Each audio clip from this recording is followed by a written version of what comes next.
화가 올라오는 순간 사람은 대개 두 가지 중 하나를 선택합니다. 바로 말로 밀어붙이거나 이를 악물고 참아버리거나. 그런데 저는 오래 살면서 그 둘 다가 결국은 비슷한 후회를 남긴다는 것을 자주 보았습니다. 말로 밀어붙이면 관계가 다치고 이를 악물고 참으면 마음이 다칩니다. 그래서 중요한 것은 말하느냐 참느냐가 아니라 그 사이에 반드시 들어가야 할 한 가지 절차입니다. 멈추는 절차 말입니다. 우리가 화가 날 때 가장 먼저 무너지는 것은 생각이 아닙니다. 호흡입니다. 숨이 짧아지고 가슴이 답답해지고 말이 빨라지고 마음은 좁아집니다. 이때 입을 열면 그 말은 거의 예외 없이 감정에 실립니다. 감정이 실린 말은 상대를 설득하지 못합니다. 상대를 이기려는 말이 되고 결국 상대는 내 상처를 보지 못하고 자기 방어만 하게 됩니다. 그래서 분노 속에서 나온 말은 관계를 풀어주는 다리가 아니라 관계를 끊어버리는 칼이 되기 쉽습니다. 많은 분들이 침묵을 지는 것으로 생각합니다. 침묵하면 상대가 나를 무시할 것 같고 내가 만만해 보일 것 같아서 두렵다는 말도 자주 듣습니다. 그러나 침묵은 패배가 아닙니다. 침묵은 내 삶의 중심을 지키겠다는 선택입니다. 특히 인생 후반으로 갈수록 사람은 당장의 승리보다 관계의 신뢰가 더 중요해집니다. 신뢰는 한 번 깨지면 다시 쌓기 어렵습니다. 그리고 깨지는 순간은 늘 큰 사건이 아니라 순간의 말 한마디에서 시작됩니다. 제가 여러분께 권하고 싶은 것은 화가 치밀 때 반드시 먼저 해야 할 한 가지 행동입니다. 바로 숨을 보는 것입니다. 숨을 고치는 것이 아니라 숨을 보는 것입니다. 숨을 바라보면 마음이 조금 늦춰집니다. 늦춰지면 선택이 생깁니다. 선택이 생기면 감정이 나를 끌고 가는 것이 아니라 내가 감정을 다루기 시작합니다. 이것이 사람의 품격을 결정하는 지점입니다. 품격이란 멋을 부리는 것이 아니라 감정이 흔들릴 때에도 내가 나를 잃지 않는 능력입니다. 방법은 단순합니다. 화가 올라오는 순간 속으로 이렇게 말해 보십시오. 지금 나는 숨이 어떠한가? 가쁜가? 얕은가? 빠른가? 그리고 한 번만 천천히 들이쉬고 한 번만 길게 내쉬어 보십시오. 여기서 중요한 것은 깊게가 아니라 알아차림입니다. 알아차리는 순간 마음속에서 튀어나오려던 말이 잠시 멈춥니다. 그 짧은 멈춤이 인생을 바꿉니다. 사람은 크게 망가지는 것이 아니라 작은 멈춤을 놓쳐서 망가집니다. 분노가 올라오면 우리는 흔히 상대를 탓합니다. 저 사람이 틀렸다. 저 사람이 나를 무시했다. 저 사람이 나를 힘들게 한다. 그러나 조금만 더 깊이 들어가 보면 분노의 밑바닥에는 다른 감정이 숨어 있는 경우가 많습니다. 서운함, 억울함, 외로움, 자존심, 인정받고 싶은 마음. 이 감정들은 나쁜 것이 아닙니다. 인간이라면 누구나 같습니다. 다만 그것을 분노로 포장해서 던지는 순간 상대는 내 진심을 보지 못합니다. 그러니 먼저 숨을 보고 마음의 속도를 낮춘 다음 내 안에서 진짜 감정을 찾아야 합니다. 그때부터 말은 달라집니다. 칼이 아니라 진심이 됩니다. 여기서 한 가지 더 기억해야 합니다. 침묵은 참는 것이 아닙니다. 침묵은 준비입니다. 마음을 정리하고 내가 무엇 때문에 아팠는지를 알아보고 그 다음에 말할지 말지를 결정하는 준비입니다. 그래서 침묵에는 방향이 있어야 합니다. 그냥 입을 닫는 것이 아니라 시선을 안으로 돌리는 침묵이어야 합니다. 그 침묵이 있어야 우리는 무엇을 말할까가 아니라 말해도 되는가를 먼저 묻게 됩니다. 오늘 여러분께 드리고 싶은 결론은 이것입니다. 화가 날 때는 우선 말하지 마십시오. 대신 숨을 보십시오. 숨이 가라앉을수록 내 말은 가벼워지고 내 마음은 깊어집니다. 그리고 그 깊어진 마음이 관계를 살립니다. 인생에서 중요한 것은 이기는 말이 아니라 함께 살아갈 수 있게 만드는 말입니다. 그 말은 늘 침묵에서 시작됩니다. 숨을 보는 연습을 해보면 많은 분들이 이렇게 말합니다. 조금 가라앉는 것 같긴 한데 그래도 억울함이 남습니다. 숨을 쉬어도 속이 끓고 결국은 터집니다. 그 말이 맞습니다. 숨은 분노의 속도를 늦춰주지만 분노의 뿌리까지 한 번에 뽑아주지는 않습니다. 그래서 두 번째 단계가 필요합니다. 두 번째 단계가 숨이 조금 고요해진 뒤에 해야 할 일, 그것이 바로 내 분노의 정체를 확인하는 일입니다.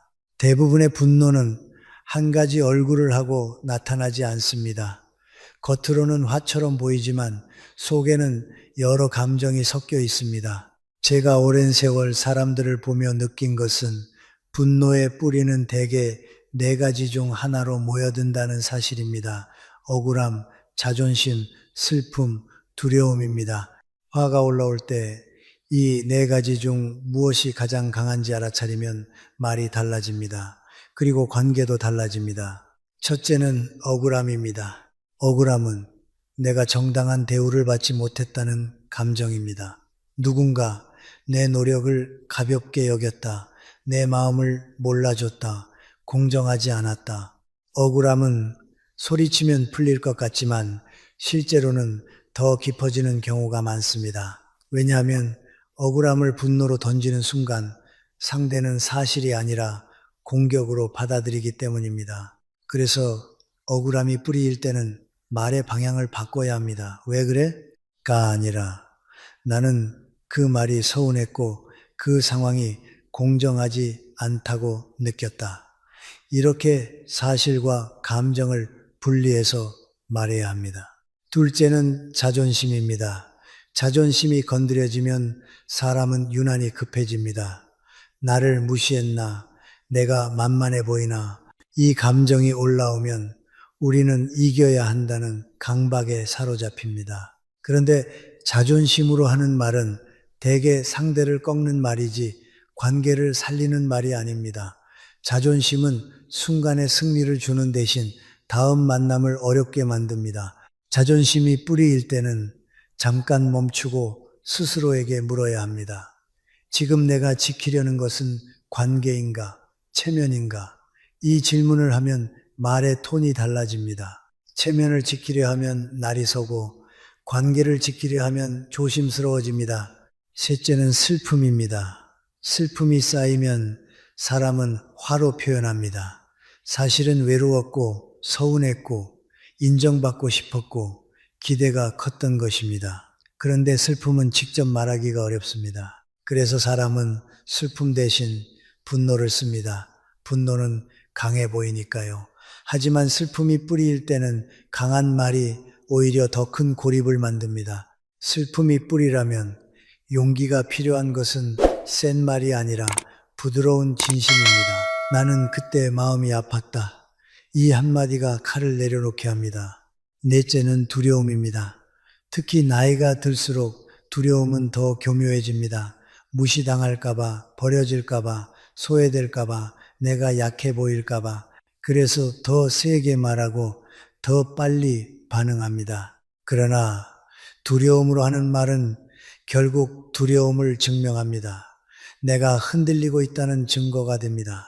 두려움이 뿌리일 때는 말로 상대를 붙잡기보다 내 중심을 세우는 행동이 먼저입니다. 잠깐 자리를 비우는 것도 방법이고 지금은 감정이 올라와서 정리하고 이야기하자라고 말하는 것도 방법입니다. 이것은 도망이 아니라 성숙한 선택입니다. 이제 여기서 중요한 원칙 하나를 드리겠습니다. 분노가 올라온 직후에는 상대의 잘못을 말하지 말고 내 마음을 먼저 말하라는 원칙입니다. 사람은 비난을 들으면 마음을 닫고 마음 이야기를 들으면 조금씩 열립니다. 그래서 침묵 뒤에 말해야 할 첫 문장은 대부분 이런 형태가 좋습니다. 당신이 틀렸어가 아니라 나는 그 말이 서운했어. 나는 그때 마음이 아팠어. 나는 그 상황이 억울하게 느껴졌어. 이 문장들은 상대를 공격하지 않으면서도 내 마음을 숨기지 않습니다.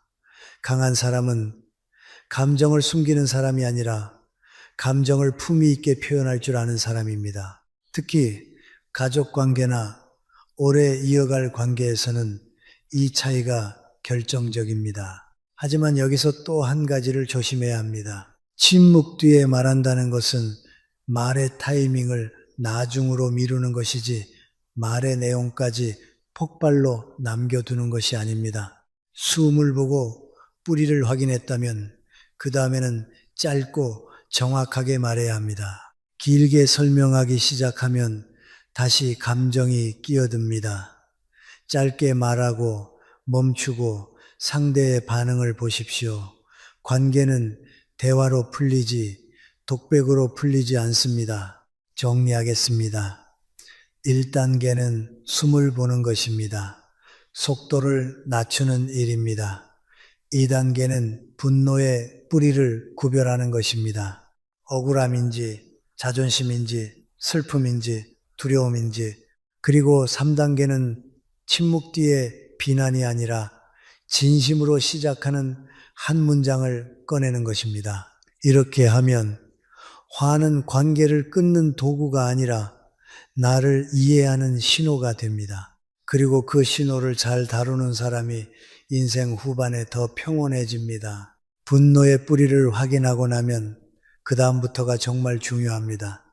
많은 분들이 여기서 다시 실수합니다. 이제 마음이 좀 가라앉았으니 제대로 따져야지 하고요.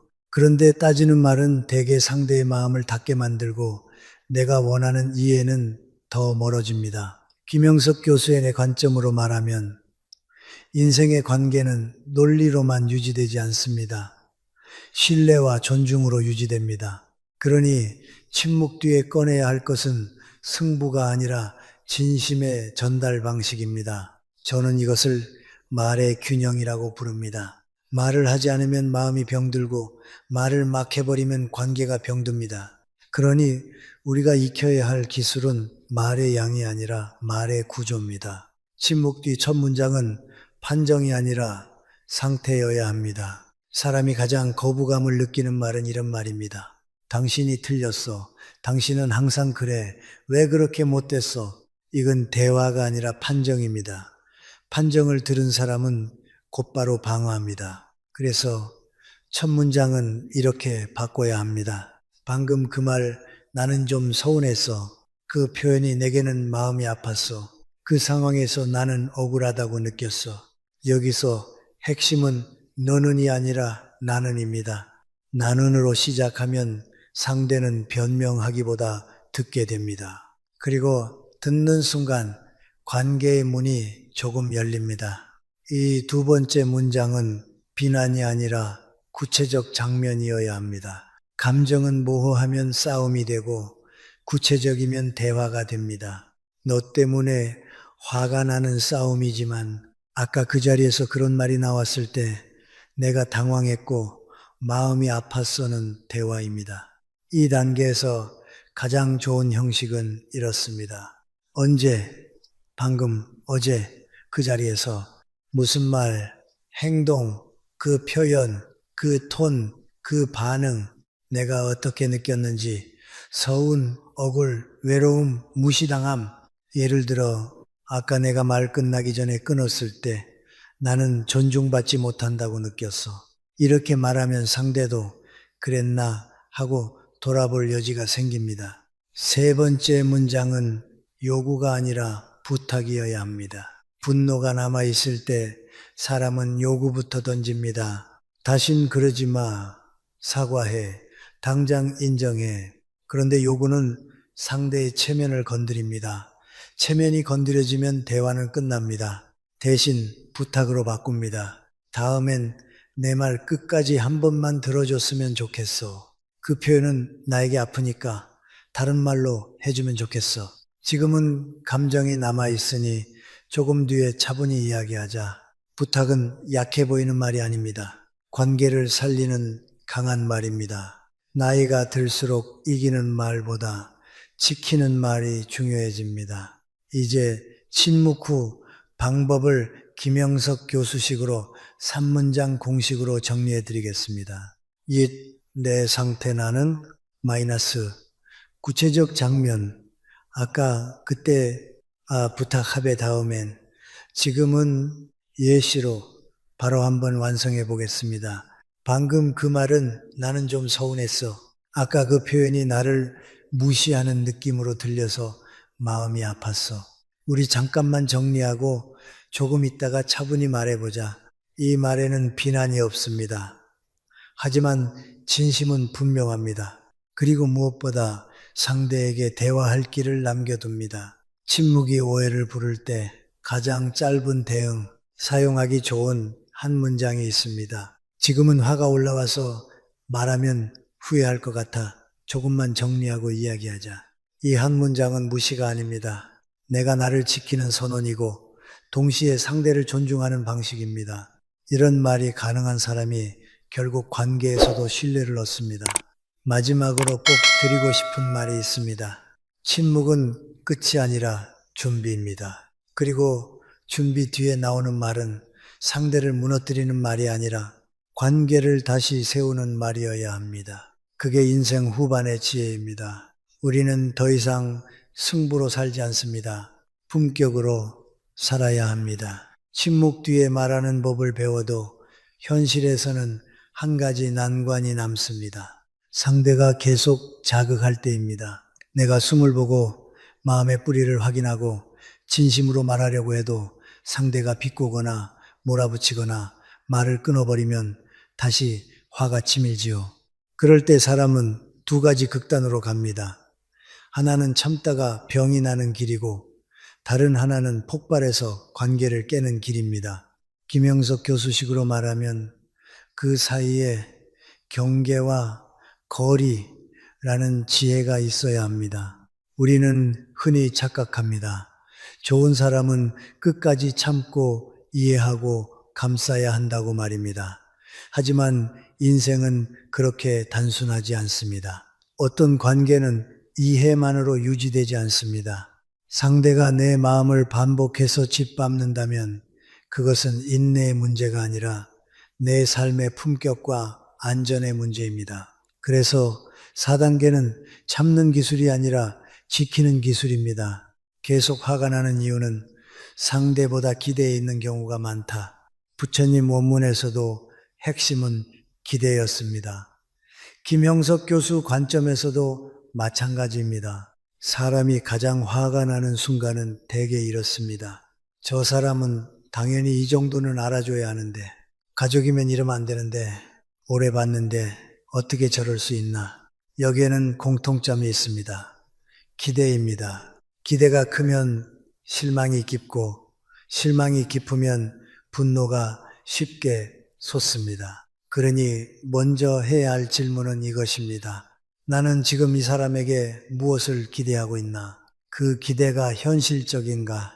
이 기대를 내려놓으면 내 마음은 얼마나 가벼워질까? 기대를 내려놓는다는 건 포기와 다릅니다. 상대를 바꾸려는 집착을 내려놓고 내 평온을 우선순위로 올리는 선택입니다. 이 자극하는 사람 앞에서 가장 먼저 해야 할 것은 설명이 아니라 정지다. 상대가 계속 자극하면 우리는 길게 설명하려 듭니다. 내가 왜 화가 났는지, 내가 얼마나 힘든지, 내가 옳은지를 증명하려 하지요. 하지만 자극하는 사람 앞에서 길어진 말은 대개 더 큰 감정 싸움으로 갑니다. 그럴 때는 설명이 아니라 정지 문장이 필요합니다. 짧고 단호하고 품위 있게. 지금은 이 대화를 계속하기 어렵습니다. 이 톤으로는 이야기하지 않겠습니다. 서로 감정이 올라와 있으니 여기서 멈춥시다. 이 문장의 목적은 설득이 아닙니다. 상대를 이기는 것도 아닙니다. 대화의 속도를 멈추는 것입니다. 속도가 멈추면 내가 무너지지 않습니다. 거리두기는 냉정이 아니라 자기 존중이다. 인생에서 가장 어려운 것이 관계입니다. 특히 가족 관계가 그렇습니다. 가족이니까 더 참아야 한다고 생각하지만 가족이기 때문에 더 조심해야 합니다. 말 한마디가 오래 남고 상처가 반복되면 마음이 닳습니다. 그래서 반복적으로 나를 소진시키는 관계에는 어느 순간 거리가 필요합니다. 거리란 단절이 아닙니다. 나는 이 관계를 유지하되 나를 망가뜨리는 방식으로는 유지하지 않겠다는 뜻입니다. 거리의 방식은 여러 가지가 있습니다. 연락 빈도를 줄인다. 민감한 주제는 대화를 피한다. 만남 시간을 짧게 한다. 감정이 올라오면 즉시 자리를 정리한다. 이것은 차갑게 살겠다는 뜻이 아닙니다. 내 삶의 후반을 고요하게 지키겠다는 결심입니다. 계속 참으면 마음이 병든다를 해결하는 방법, 감정의 배출구를 따로 둔다. 참다가 병드는 이유는 감정을 눌러서가 아니라 감정을 흘려보낼 곳이 없어서입니다. 그러니 관계에서 폭발하지 않으려면 관계 밖에 배출구를 만들어야 합니다. 메모로 마음을 적는다. 내가 왜 아팠는지를 글로 정리, 산책하며 호흡을 회복한다. 믿을 만한 사람에게 감정을 정리된 언어로 말한다. 기도나 묵상으로 마음을 내려놓는다. 특히 글로 적는 것은 효과가 큽니다. 말은 상대를 향해 나가지만 글은 나에게 돌아옵니다. 나에게 돌아온 마음은 정리가 됩니다. 마지막 기준, 이 대화가 나를 더 좋은 사람으로 만드는가? 김영석 교수의 삶의 철학으로 마무리하자면 관계의 기준은 단순합니다. 이 관계가 나를 더 성숙하게 만드는가? 이 대화가 내 품격을 높이는가, 깎는가? 화가 날 때 그 기준을 떠올리면 선택이 달라집니다. 당장 한마디 더 하는 것보다 오늘 내 품격을 지키는 것이 더 중요해집니다. 정리하겠습니다. 4단계는 말 잘하기가 아니라 경계를 세우는 기술입니다. 기대를 점검하고 정지 문장으로 속도를 멈추고 필요한 거리를 확보하고 관계 밖 배출구를 만들고 마지막으로 내 품격의 기준을 세우는 것. 그렇게 하면 자극하는 사람 앞에서도 나는 무너지지 않습니다. 그리고 무엇보다 내가 나를 잃지 않게 됩니다. 이제 5단계는 기술을 넘어 습관으로 만드는 단계입니다. 숨을 보고 분노의 뿌리를 확인하고 침묵 뒤에 말하는 구조를 익히고 경계까지 세웠는데도 어느 날 다시 폭발하는 이유가 있습니다. 우리는 감정이 강해질수록 원칙을 잊고 몸이 익숙한 방식으로 돌아가기 때문입니다. 그래서 인생에서 진짜 실력은 아는 것이 아니라 반복해서 몸에 남는 것입니다. 김영석 교수식으로 말하면 삶을 지키는 지혜는 결국 습관의 품격으로 나타납니다. 여러분이 화를 다스리려면 특별한 날에 큰 결심을 하는 것이 아니라 매일의 작은 훈련을 만들어야 합니다. 저는 이것을 3분 루틴이라고 권합니다. 길게 할 필요가 없습니다. 중요한 것은 꾸준함입니다. 화가 올라오는 순간을 알아차리는 표지판을 정해 두십시오. 대부분 사람은 화가 완전히 올라온 뒤에야 내가 화났구나를 압니다. 그때는 이미 늦습니다. 말이 반쯤 나왔거나 표정이 굳었거나 목소리가 올라갑니다. 그러니 나만의 초기 신호를 하나 정해 두십시오. 예를 들면 이런 것들입니다. 가슴이 답답해진다. 어깨가 굳는다. 턱이 딱 붙는다. 말이 빨라진다. 손이 차가워진다. 이 중 하나만 잡아도 됩니다. 그 신호가 오면 대화가 아니라 훈련이 시작된다고 생각하십시오. 이 10초 멈춤, 입을 닫는 게 아니라 속도를 끊는 것, 초기 신호를 느끼면 바로 10초만 멈춥니다. 여기서 10초는 짧지만 인생에서는 큽니다. 분노는 속도입니다. 속도를 끊으면 힘이 약해집니다. 속으로만 이렇게 말해도 됩니다. 지금은 반응하지 않는다. 이 한 문장이 내 품격을 지켜줍니다. 호흡 3번, 깊게가 아니라 느리게, 숨을 크게 쉬려 하지 마십시오. 억지로 하면 더 긴장됩니다. 그냥 천천히 3번이면 됩니다. 들이쉬며 지금 내 숨이 빠르다. 내쉬며 속도를 늦춘다. 다시 내쉬며 말은 나중에 한다. 호흡은 마음을 이기는 도구가 아니라 마음을 제자리로 데려오는 길입니다. 분노의 뿌리 1초 점검. 내가 지금 아픈 이유는 무엇인가? 여기서 길게 분석할 필요 없습니다. 1초면 됩니다. 억울함인가? 자존심인가? 슬픔인가? 두려움인가? 한 단어만 붙이면 됩니다. 그 한 단어가 이후의 말을 바꿉니다. 예를 들어 자존심이라고 붙는 순간 우리는 이렇게 멈출 수 있습니다. 아, 내가 지금 관계가 아니라 체면을 지키려 하고 있구나. 이 깨달음 하나가 폭발을 막습니다. 침묵 뒤 한 문장 미리 준비해 두십시오. 감정이 올라오면 즉석에서 좋은 말이 나오기 어렵습니다. 그래서 저는 미리 준비된 한 문장을 권합니다. 내가 어려울 때 꺼낼 수 있는 짧고 품이 있는 문장입니다. 지금 말하면 후회할 것 같아서 조금 뒤에 이야기하겠습니다. 내 마음이 올라와 있으니 정리하고 다시 말하겠습니다. 그 말이 나에게는 아픕니다. 차분히 말해봅시다. 이 문장은 상대를 이기기 위한 말이 아니라 나를 지키는 말입니다. 그리고 나를 지키는 사람이 결국 관계도 지킵니다. 기록 2분이 폭발을 줄입니다. 하루 끝에 2분만 적어보십시오. 오늘 내가 화가 났던 순간 하나, 그리고 그때 내 분노의 뿌리는 무엇이었는지, 마지막으로 내가 다음엔 어떤 한 문장을 쓰겠다를 적습니다. 기록은 감정을 눌러두는 것이 아니라 감정을 정리해 흘려보내는 통로입니다. 그리고 기록이 쌓이면 내 마음의 패턴이 보입니다. 패턴이 보이면 사람은 바뀝니다. 마지막 결론, 분노를 다스리는 사람은 자기 인생을 다스린다. 우리는 화를 없앨 수는 없습니다. 인간이니까요. 하지만 화에 끌려가서 말로 관계를 깨뜨릴지 화를 알아차리고 품격으로 건널지는 선택할 수 있습니다. 그 선택이 인생 후반의 평온을 결정합니다. 그러니 오늘부터 이렇게만 하십시오. 초기 신호 하나 잡기, 10초 멈춤, 호흡 3번, 뿌리 1단어, 준비 문장 1개, 기록 2분. 이 6가지가 화가 날 때마다 여러분을 지켜줄 것입니다. 그리고 그 반복이 쌓이면 어느 순간 화가 올라와도 삶의 중심이 흔들리지 않는 날이 옵니다. 그때 여러분은 알게 됩니다. 침묵은 참는 것이 아니라 삶의 품격을 세우는 힘이었다는 것을. 6단계는 관계의 기술이라기보다 노후의 철학에 가깝습니다. 왜냐하면 화를 다스리는 최종 목적이 단지 싸움을 피하는 데 있지 않기 때문입니다.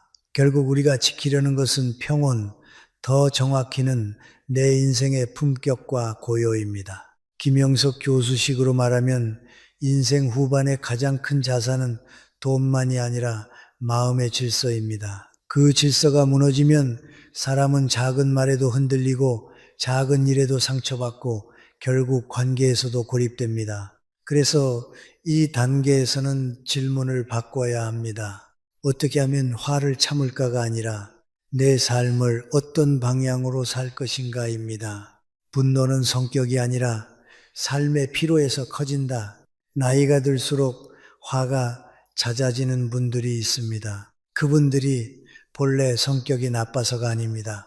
대개는 삶이 누적한 피로 때문입니다. 인정받지 못했던 시간, 오래 참아온 서운함, 해결되지 않은 가족 문제, 내 노력에 대한 무시, 경제적 불안, 건강의 불안, 점점 줄어드는 관계, 이런 것들이 쌓이면 분노는 쉽게 불이 붙습니다. 그러니 화가 날 때마다 내가 왜 이렇게 예민해졌지라고 자책하기보다 내 삶의 피로가 쌓였구나 라고 인정하는 것이 먼저입니다.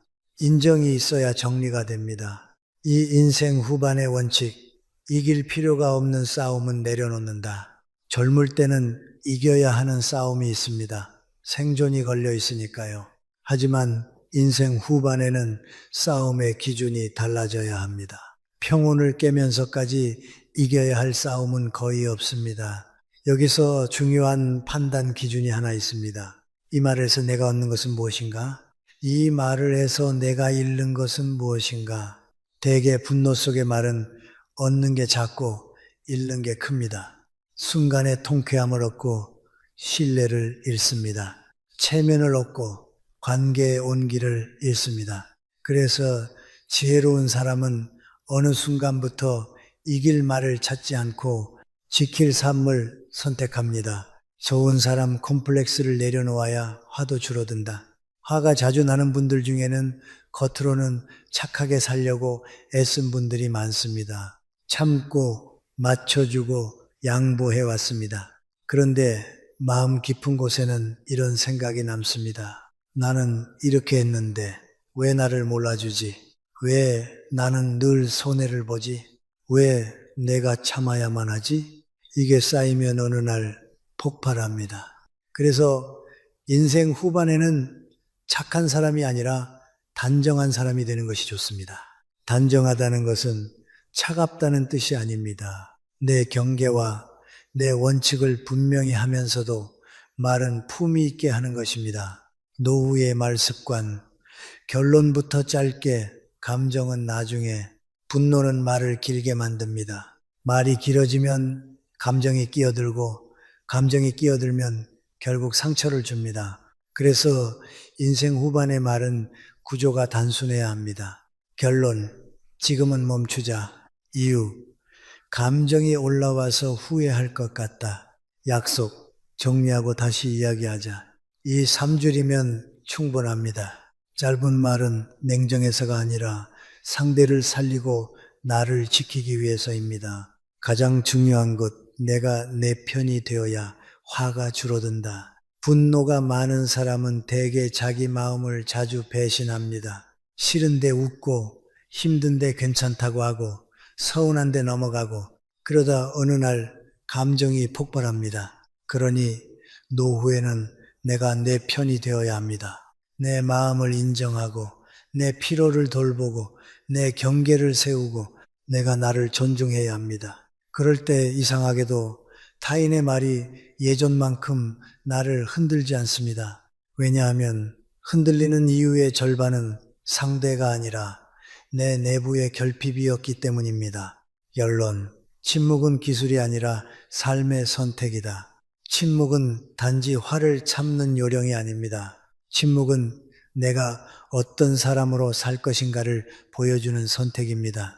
분노는 순간을 지배하지만 침묵은 인생을 지배합니다. 오늘 여러분이 화가 날 때 한마디를 덜하는 것으로 한 사람을 잃지 않을 수 있습니다. 한 관계를 지킬 수 있습니다. 무엇보다 내 품격을 지킬 수 있습니다. 인생 후반은 크게 성공하는 시간이 아니라 작게 무너지지 않는 시간입니다. 그 작게 무너지지 않는 힘이 바로 침묵에서 시작됩니다. 7단계에서는 이제 정리를 해야 합니다. 말을 멈추는 기술, 감정의 뿌리를 보는 눈, 침묵 뒤에 말하는 구조, 경계와 거리, 습관, 루틴까지 배웠습니다. 그런데도 사람은 한 가지 때문에 다시 무너집니다. 바로 마음속에 남아있는 원망입니다. 원망은 분노보다 느리지만 더 오래 갑니다. 분노는 불처럼 치솟았다가 꺼지기도 하지만 원망은 수처럼 남아 계속 뜨겁습니다. 그래서 인생 후반의 평온을 지키려면 마지막으로 다뤄야 할 것이 용서와 내려놓음입니다. 여기서 말하는 용서는 상대를 위해서가 아니라 나를 살리기 위한 선택입니다. 원망을 붙잡고 있으면 결국 내가 먼저 지친다. 사람은 종종 내가 용서하면 저 사람이 이긴다라고 생각합니다. 하지만 현실은 다릅니다.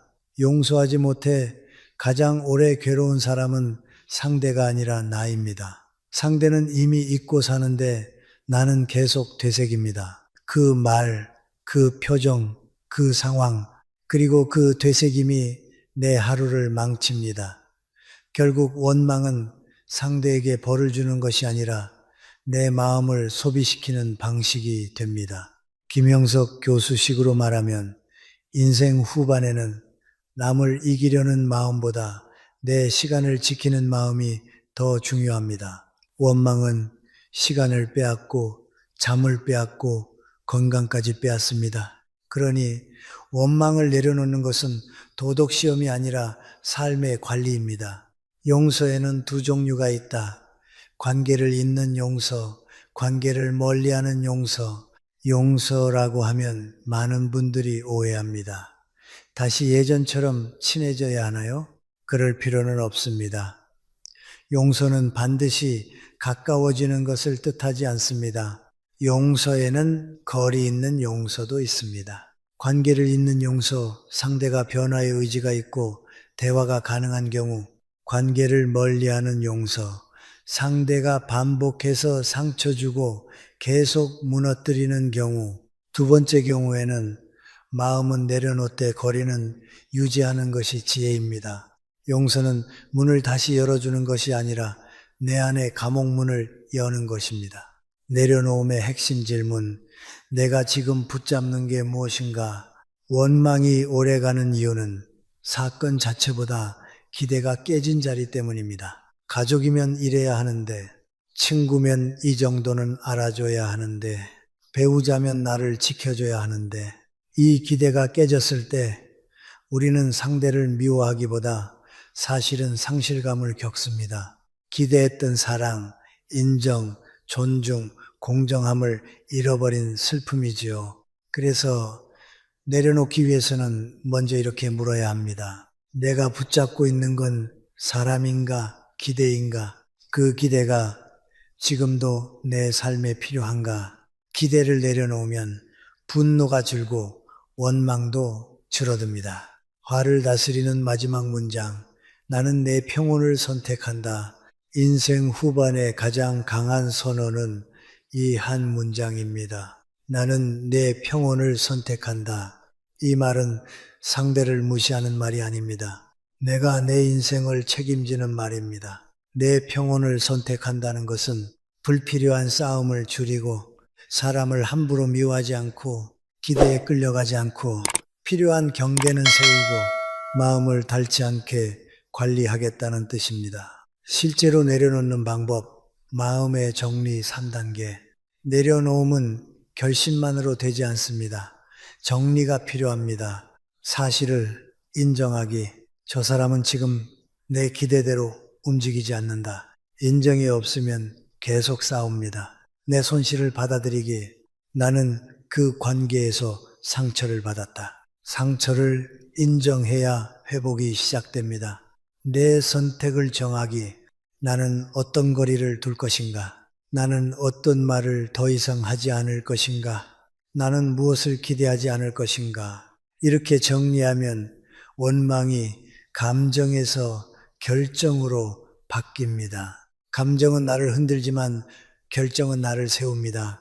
결론. 침묵의 마지막 목적은 관계를 살리는 것이 아니라 나를 살리는 것. 침묵은 처음에는 관계를 지키기 위한 기술처럼 보입니다. 하지만 끝까지 가면 침묵은 결국 나를 살리는 길입니다. 내 말의 품격을 지키고 내 마음의 질서를 지키고 내 노후의 평온을 지키는 길입니다. 원망을 내려놓는 순간 상대가 변해서가 아니라 내가 달라져서 세상이 조금 더 조용해집니다. 그 조용함이 인생 후반의 힘입니다. 그러니 오늘 마지막으로 이렇게 말해 보십시오. 나는 내 평온을 선택한다. 그리고 그 평온을 위해 오늘은 한마디를 덜 하겠다. 그 한마디를 덜 하는 사람이 결국 인생을 더 깊게 살아갑니다. 8단계는 마지막입니다. 여기서는 교훈을 말로만 끝내지 않고 삶에 남는 결론으로 닫아야 합니다. 김영석 교수식으로 말하면 인생 후반의 지혜는 거창한 철학이 아니라 하루의 태도로 증명됩니다. 화를 다스리는 공부도 마찬가지입니다. 숨을 보고 뿌리를 확인하고 침묵 뒤에 말하고 경계를 세우고 습관을 만들고 원망을 내려놓는 이유는 딱 하나입니다. 내가 내 인생의 마지막을 품위 있게 살기 위해서입니다.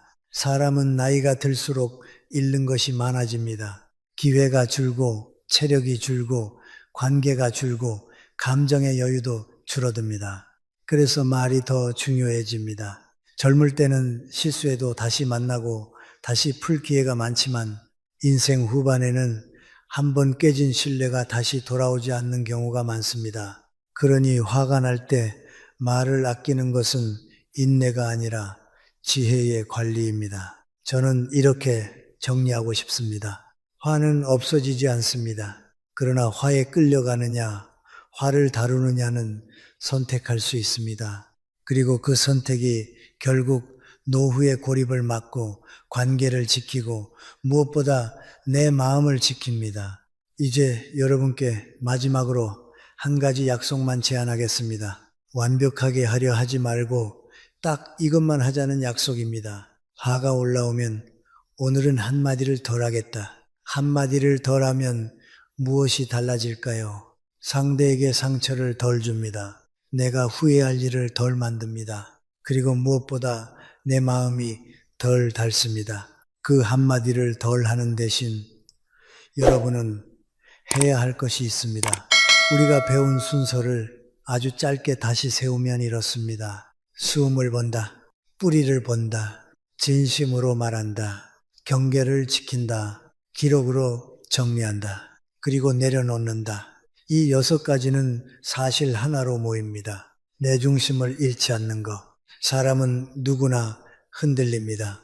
중요한 것은 흔들리지 않는 사람이 되는 것이 아니라 흔들릴 때마다 다시 중심으로 돌아오는 사람이 되는 것입니다. 그게 인생의 성숙입니다. 그리고 마지막으로 침묵을 두려워하지 마십시오. 침묵은 차가움이 아닙니다. 침묵은 무시가 아닙니다. 침묵은 도망도 아닙니다. 침묵은 내가 나를 지키는 방식이고 상대에게도 상처를 주지 않는 방식이며 관계를 망치지 않는 방식입니다. 혹시 오늘도 화가 날 일이 있으셨습니까? 그러면 이렇게만 해보십시오.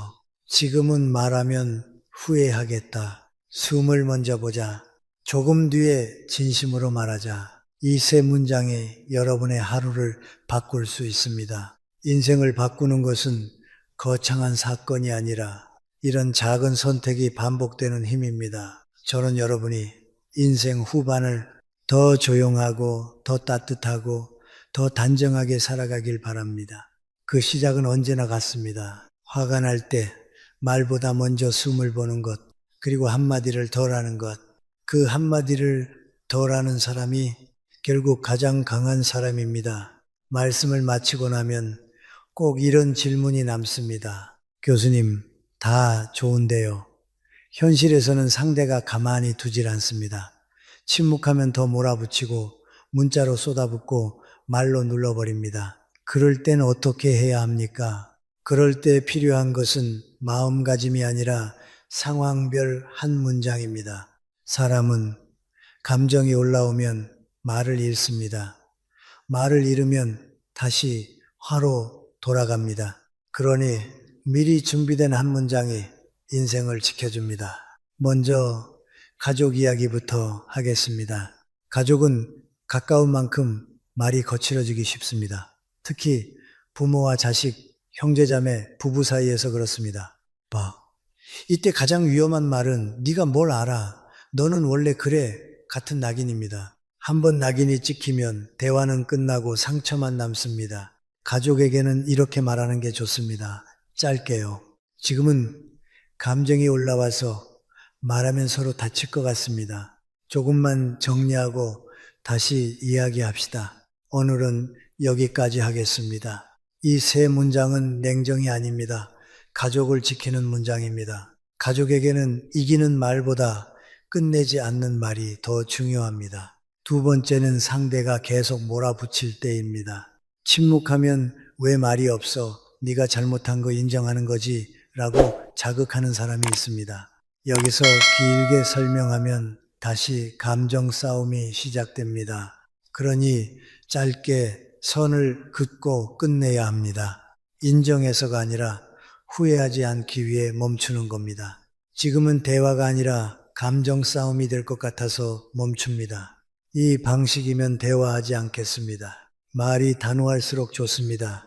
처음에가 단호함은 공격이 아니라 내 기준을 세우는 태도입니다. 세 번째는 문자와 카톡입니다. 요즘 분노는 대면보다 메시지에서 더 빨리 폭발합니다. 짧은 문장 하나가 오해를 만들고, 오해가 분노를 만들고, 분노가 긴 메시지를 부릅니다. 이때는 원칙이 하나입니다. 감정이 올라온 상태에서는 긴 글을 쓰지 말 것. 그 대신 이렇게만 보내십시오. 지금은 감정이 올라와서 답장하면 후회할 것 같습니다. 정리 후 연락드리겠습니다. 읽었습니다. 지금은 답을 미루겠습니다. 조금 뒤에 말씀드리겠습니다. 이렇게 하면 무시가 아니라 유예가 됩니다. 유예는 관계를 살립니다. 네 번째는 침묵 뒤에 사과가 필요할 때입니다. 가끔은 내가 먼저 날카롭게 말한 경우가 있습니다. 그럴 때 많은 사람이 자존심 때문에 더 꼬이죠. 하지만 인생 후반에는 자존심보다 관계의 품격이 중요합니다. 사과는 길게 하지 마십시오. 변명도 붙이지 마십시오. 짧고 분명하면 됩니다. 아까 내 말이 날카로웠습니다. 미안합니다. 감정이 올라와서 상처가 되는 말을 했습니다. 그건 내 잘못입니다. 이 두 문장은 힘이 있습니다.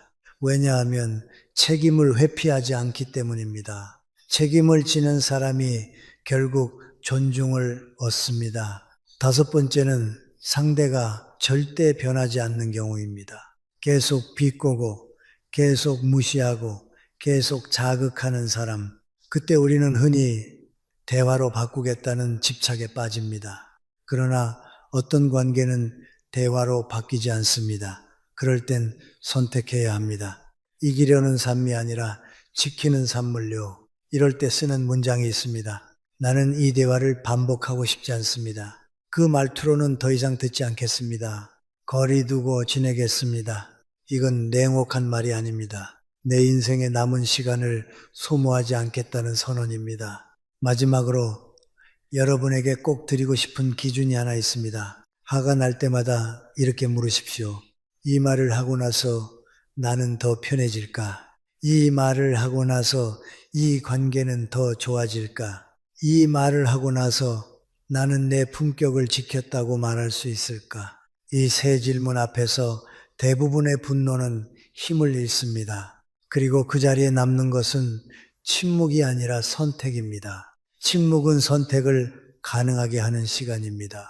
인생 후반의 강함은 목소리의 크기가 아닙니다. 한 번 더 멈출 수 있는 힘, 한마디를 덜 할 수 있는 힘, 그리고 나를 지킬 수 있는 힘입니다. 그 힘이 생기면 사람은 더 이상 말에 끌려다니지 않습니다. 말을 다루게 됩니다. 그때부터 노후는 조용해집니다. 조용해진다는 것은 외롭다는 뜻이 아니라 흔들리지 않는다는 뜻입니다. 이제 10단계, 마지막은 정리가 아니라 인생의 결론으로 닫아야 합니다. 김영석 교수식으로 말하면 어떤 가르침이든 마지막은 기술이 아니라 사람이 되는 방향으로 끝나야 합니다.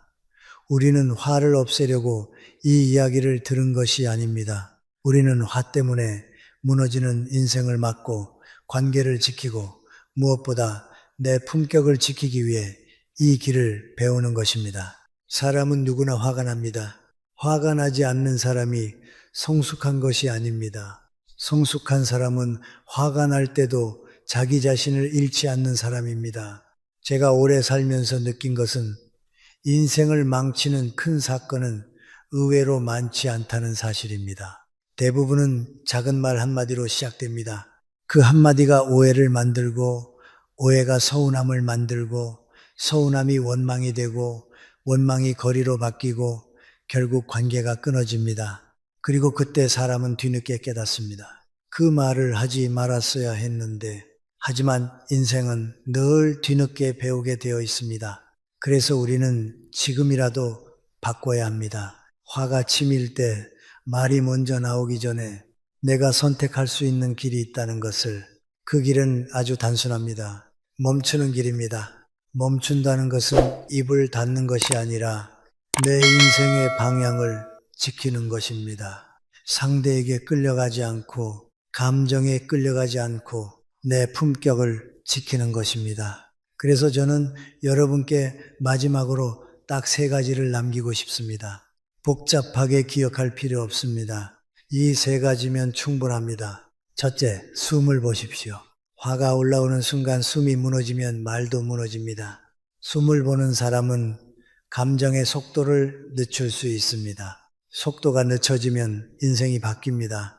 둘째, 내 마음의 뿌리를 보십시오. 지금 내가 화가 난 이유가 정말 상대 때문인지, 내 안에 억울함인지, 자존심인지, 슬픔인지, 두려움인지, 그 뿌리를 보면 말이 달라집니다. 말이 달라지면 관계가 달라집니다. 셋째, 진심으로 말하십시오. 비난으로 시작하지 말고 내 마음으로 시작하십시오. 너는 왜 그래가 아니라 나는 그 말이 서운했어. 이 한 문장이 관계를 살립니다. 그리고 여기에 한 가지를 더 덧붙이자면 반복해서 나를 무너뜨리는 관계에는 경계가 필요합니다. 경계는 미움이 아니라 자기 존중입니다. 인생 후반에는 모든 관계를 붙잡기보다 내 삶을 지킬 수 있는 관계를 선택하는 지혜가 필요합니다. 무엇보다 중요한 것은 이 모든 것을 완벽하게 하려 하지 마십시오. 완벽은 사람을 또 지치게 합니다. 대신 이렇게만 하십시오. 오늘 한마디를 덜 하십시오. 말이 줄어들면 후회도 줄어듭니다. 후회가 줄어들면 마음이 가벼워집니다. 마음이 가벼워지면 관계가 살고, 관계가 살면 노후가 고립되지 않습니다. 저는 인생 후반의 행복은 큰 성공에서 오는 것이 아니라 작게 무너지지 않는 힘에서 온다고 믿습니다. 화가 날 때 한 번 더 멈추는 사람, 그 사람은 결국 삶에서도 한 번 더 멈춥니다. 한 번 더 생각하고, 한 번 더 품위를 지키고, 한 번 더 관계를 살립니다. 그렇게 살아온 사람의 얼굴에는 소리가 크지 않아도 깊이가 생깁니다. 말이 많지 않아도 신뢰가 생깁니다. 그게 인생의 품격입니다. 오늘부터 여러분이 화가 날 때마다 이렇게만 해보셨으면 합니다. 지금은 말하지 않는다. 숨을 먼저 본다. 진심은 나중에 말한다. 이 3문장을 기억하는 것만으로도 여러분의 관계는 덜 깨지고, 여러분의 마음은 덜 닳고, 여러분의 노후는 더 조용하고 단정해질 것입니다. 인생은 결국 말로 이기는 사람이 아니라 말을 다스리는 사람이 이깁니다.